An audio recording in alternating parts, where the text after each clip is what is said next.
I contested for Miss Nkumba. Mm-hmm. From there, I contested for Miss Uganda. From Miss Uganda, I went in for Miss Ambis. I went for Miss All Central Universities. I went in for Uganda's model. Like every competition, I used to go for it. Okay. Sometimes I couldn't win, and then they would write about me. Doreen is always contesting, but she's not winning. She's not winning. But I said, hey, I don't care. I'm just going to continue. I'm just going to continue with this. I know one day I will win. And right now, guess what? I have the crown for Miss Uganda World International.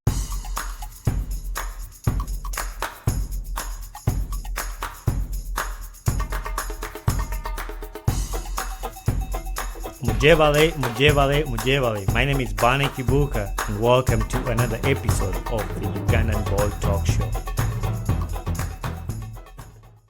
Welcome once again to the Ugandan Boy Talk Show with your boy Bani Kibuka. I'm so excited to have this platform where I can bring different people to share their stories about their lives.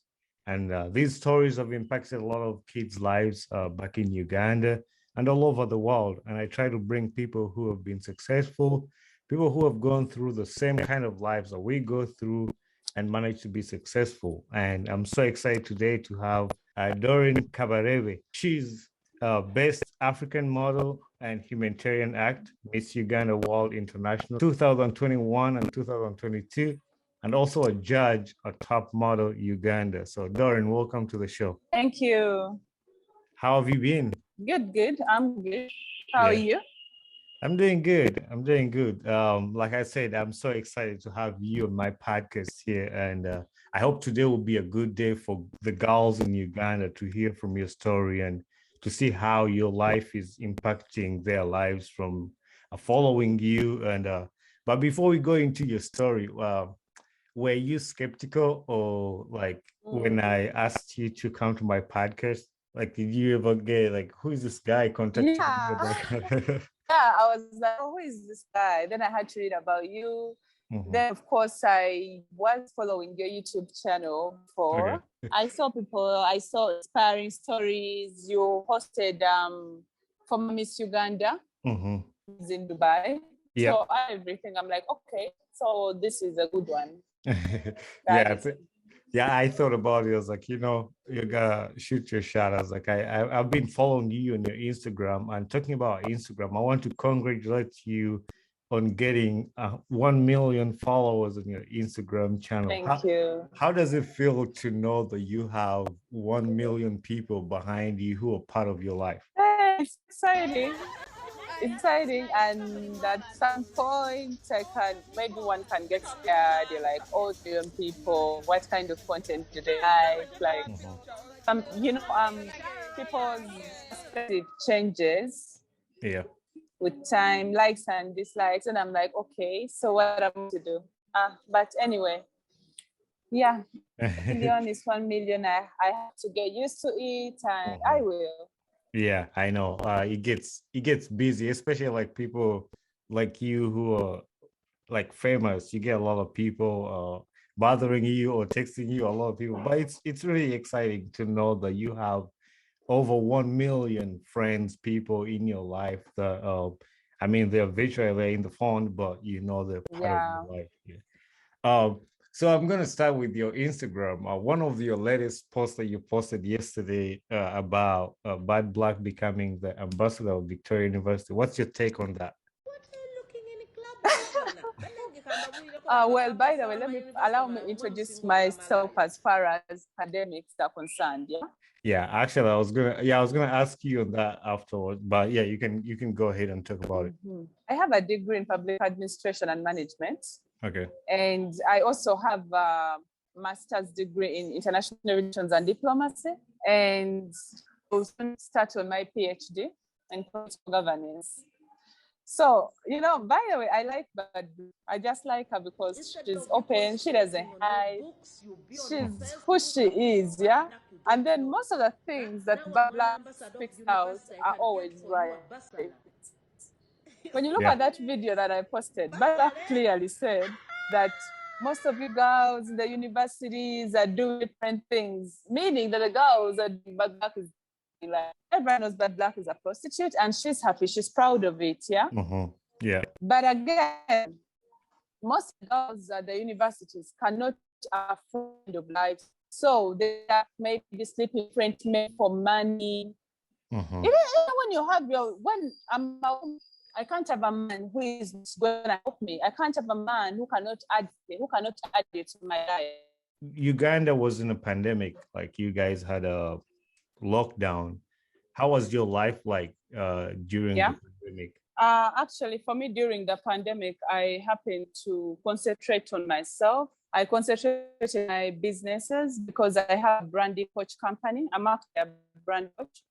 Right. So during lockdown, I happened to brand a number of companies and I'm making good money. Yeah, then I have a charity organization. I supported a lot of charity homes during lockdown because I was writing letters to different companies. I have a few individuals supporting the charity company, like the charity organization from different countries, and they were sending in money for the charity homes. I was there to deliver.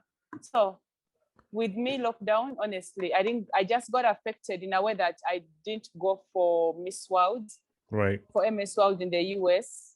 I missed that one. I missed on that one, but let's be positive next year. Right. Yeah, I like the fact that you give in yourself to help other people, not to just care about yourself, but like what you just explained, like you get resources to help other people and you forward that help to other people. And during the pandemic, there was a lot of people who needed help. So to hear that you being because most of the people in Uganda were really affected for that. So I'm glad that you only that most of the people doing charity tend to think that you have to post whenever you do something. You have to post. I'm not that kind of person. I don't really like posting most of the work that I do. However, sometimes I happen to post maybe on my birthdays, when I'm dancing with the kids, when we are having fun. I post and encourage other people to work sometimes, but I don't really like posting my work all the time because I believe I'm doing it for God. I'm not doing it for people. That's really nice. And even the Bible says, I don't know, like one hand. When you use one hand to give, let the other hand not know about it. Perfect. Yeah, that's the word I was trying to say. So I've listened to a lot of your interviews on the television and radios, and you're fluent in Luganda. But on the other side, I read somewhere about your tribe. So where are you from? Where were you born? I'm a Mnyankole. My dad, I'm a Mnyankole. My dad is called Honorable Mzora Amon. Rest in peace. He was a member of parliament in Rampara. Rampara is in Barara. Okay. So that's why I was born. And then my mom is a Muganda, though my dad had Basque wives. Okay. That explains. He fought when Museveni. You did what? He fought when Museveni was coming into in 1986. That explains how you were so fluent in Luganda, because I've been listening to your interviews and like you're so fluent. And then, but I also saw another one from the central. I also saw another one where you were speaking from central. Lunyankore. I had you say I'm not fluent. You're not fluent. I think I had you just say like a line. Yeah. So how was your childhood background like growing up? You said your dad from Mbarara. Did you say Yeah, my dad was an MP in Mbarara. However, we were living in Entebbe. So I've grown up from Entebbe. I've studied from Entebbe, nursery, primary, then secondary. I went to Wanyange Girls, senior 1, senior 6. That's so also Andwidi. I speak Lusoga as well. Oh, you do? When I was when I was in Wanyange, I also learned French. So Paul Francais, French. I speak a number of languages. Yeah. That is really... So it is good, right? I live in the US and most Americans just speak one language. So I tell them like people back home can speak 5 languages. So it's really good that you have knowledge of all different languages.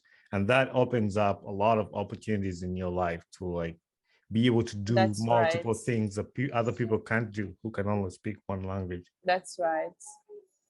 And it has made my work easy, like in the charity fields, whereby I talk to a lot of sponsors. Some are from France, and then I have to speak French. Where I get lost, I get my dictionary, you know. Yeah, I understand that. Yeah, it's an advantage. Yeah. So when you finished high school, did you ever go to university, or what happened afterwards? I went to university. I went to actually, Kumba, you did your my degree and master's degree. I'm just Okay. planning to start on my PhD.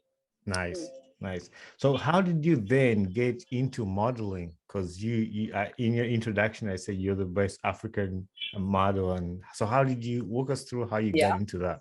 I started modeling when I joined the university, but before university, we had a conference, Mwiri conference. Mwiri always organized those conferences. And then we had a talent show. I was in my senior six vacation. I'm like, maybe I can model. I modeled, and everyone was screaming. Hey, I used to be tiny and very tall.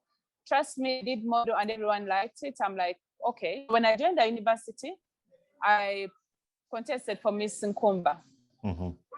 From there, I contested for Miss Uganda. From Miss Uganda, I went in for Miss Ambis. I went for Miss All Central Universities. I went in for Uganda's model.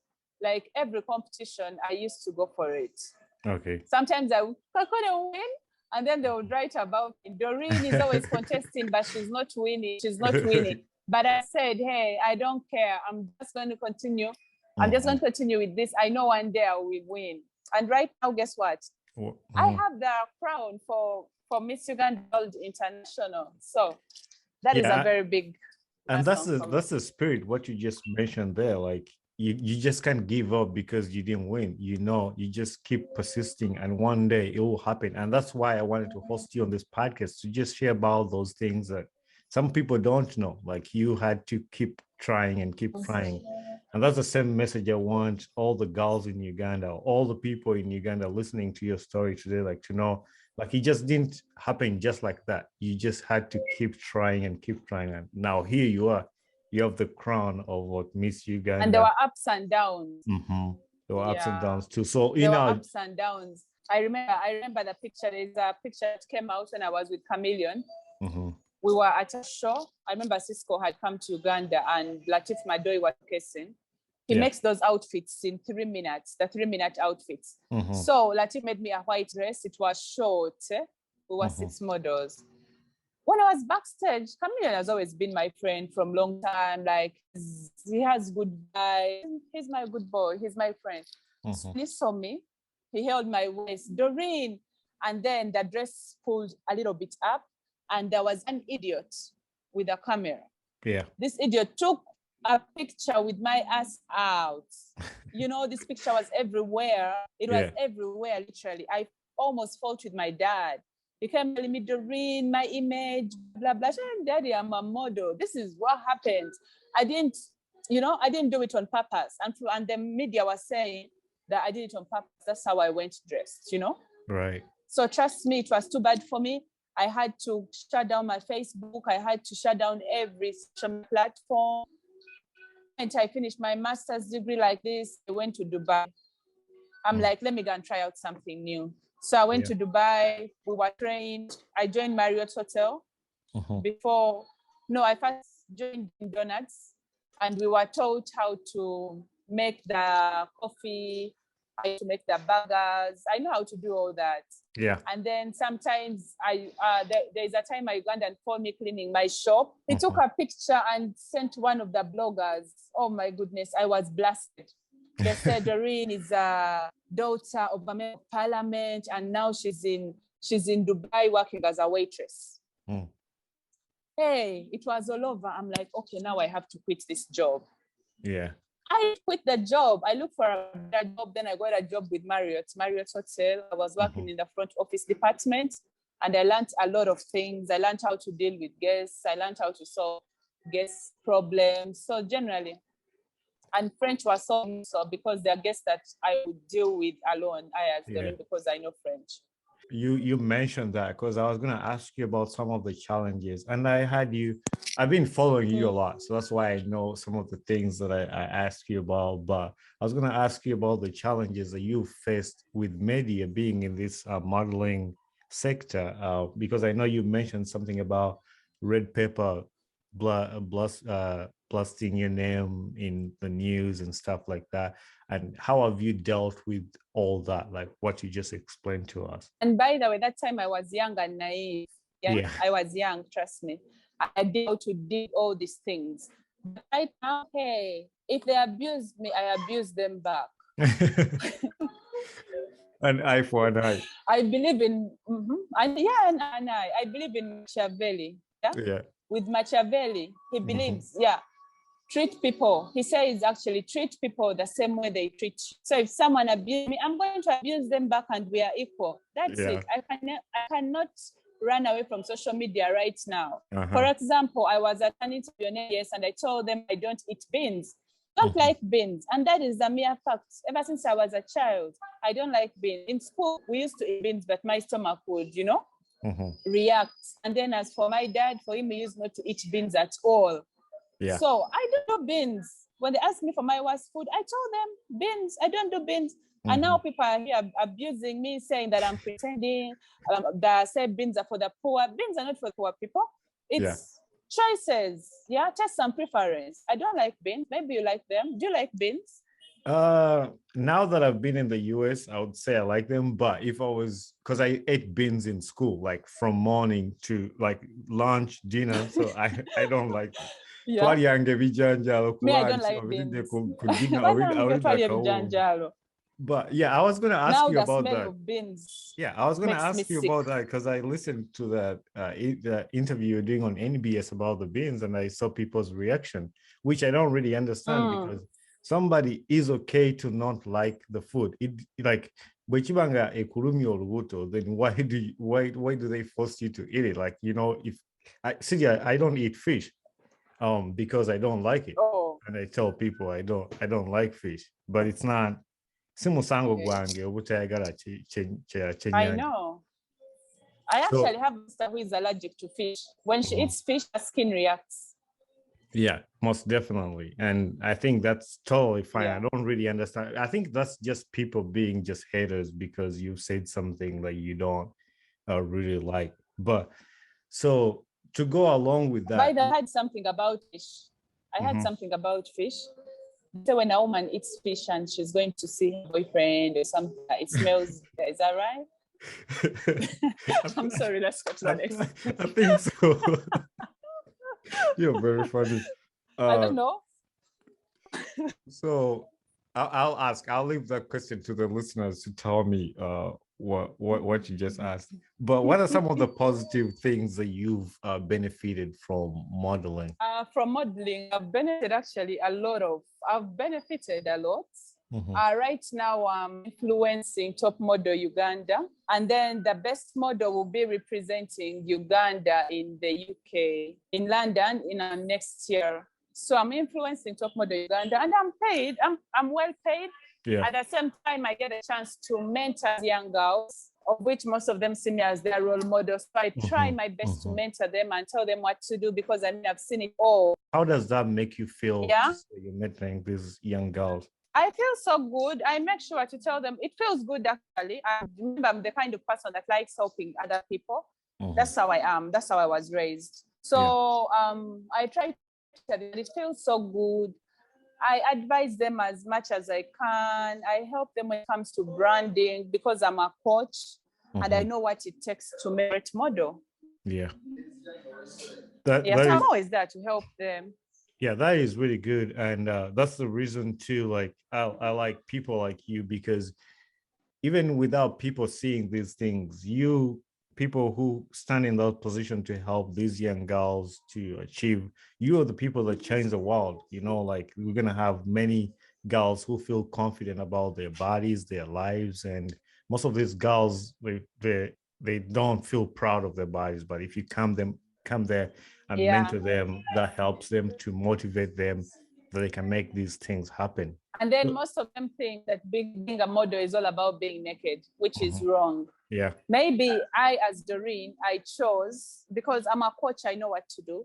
Maybe I chose to use that method because I was in that thing, maybe. Yeah. But I wouldn't want that for the girls. So I try to, when I'm mentoring them, I try to tell them to be decent as much as they can. Yeah. Because we are in the African tradition. Me, I don't care. Yeah. Maybe some of them do. They have parents, they have, you know. Yeah. I'm hardcore. That is really good that you tell these girls to make the decisions for themselves. Like, you're not trying to make them be you. You help them, but tell them to live their own life, not to be like you, you know, like that is really good.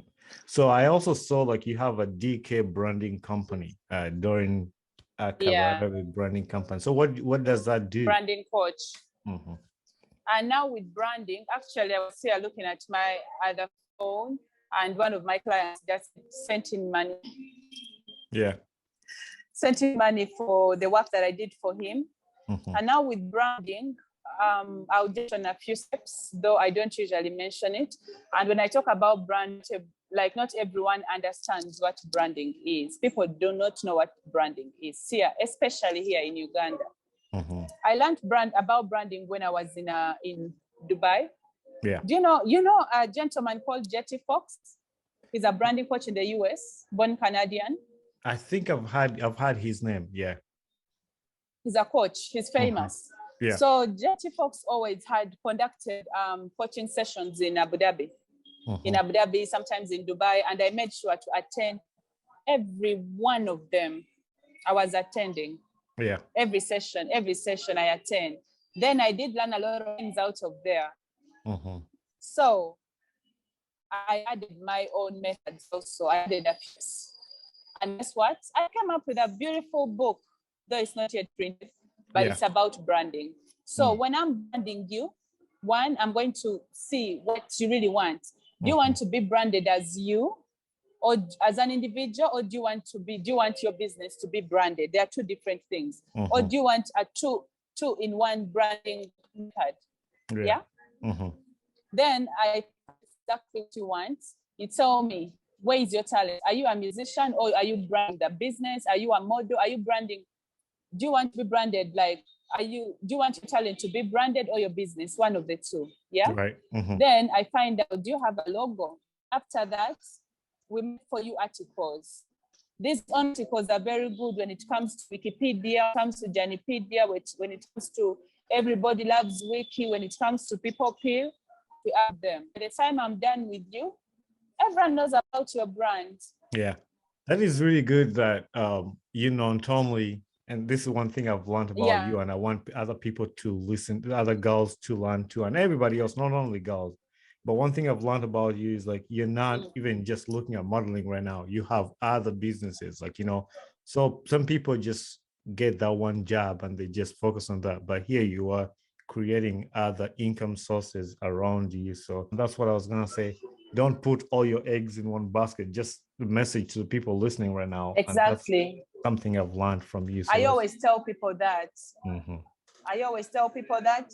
I tell my friends, the musicians, and I tell them, hey, even if you're singing, try to find a side income, find a side business, you know? You can go into farming as well, but you don't put your eggs in one basket. What if one method fails? What do? You die?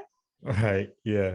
So anyway, thanks for sharing about the DK branding, and I'm sure people will keep checking it out. And so what has been your greatest life lesson? I've learned not to do things to make people happy, but mind about my own happiness first. Right.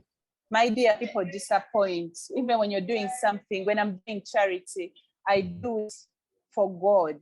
I do it for myself to be happy, for God, not for people. Because bagamba omuntu tasima, you know that people tebasima. Yeah. That one you have to master it. Abantu tebasima.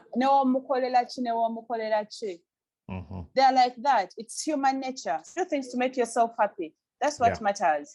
Sometimes I speak these things and people abuse me, but I don't care because I speak what I think is right. I speak my mind. Yeah, I'll wind us up on this podcast. Maybe we'll have another time, and then when you're free, and then we continue and do another one, or anytime you get a chance. I enjoy talking to you and learning more about you and my listeners and your fans to get to hear some of the things they don't know about you, like some of the things that you don't do that you get only to talk about when people ask you. Like, you're not gonna go and tell them everything, but like when you sit down on a podcast like this and talk about that. So I have a signature question and a final question. What gets you excited about life? What's something that gets you excited in life? I don't know. I never get excited. I only get excited when I wake up in the morning because I know I've made it through the night. Yeah. So basically, that's it. But nothing excites me about life. I've seen it all. Yeah. Actually, now, thank you, Doreen. Now, the final question is, who would you want to see on this podcast? And you'll be able to help us get that person. Like, who is the one person that you can find us to host next on this podcast? And you'll be able to help us connect us to that person. It can be anybody. I want you to host my young model. Okay. One of the young models, Sharon Chiyimba. Okay. She's called Sharon Chiyimba. I want you to host her. I just want to see her level of confidence because I'm always sending her to TV, to different TV televisions, just to see if she's improving. Yeah. So I would like you to host her so I can see what she has said.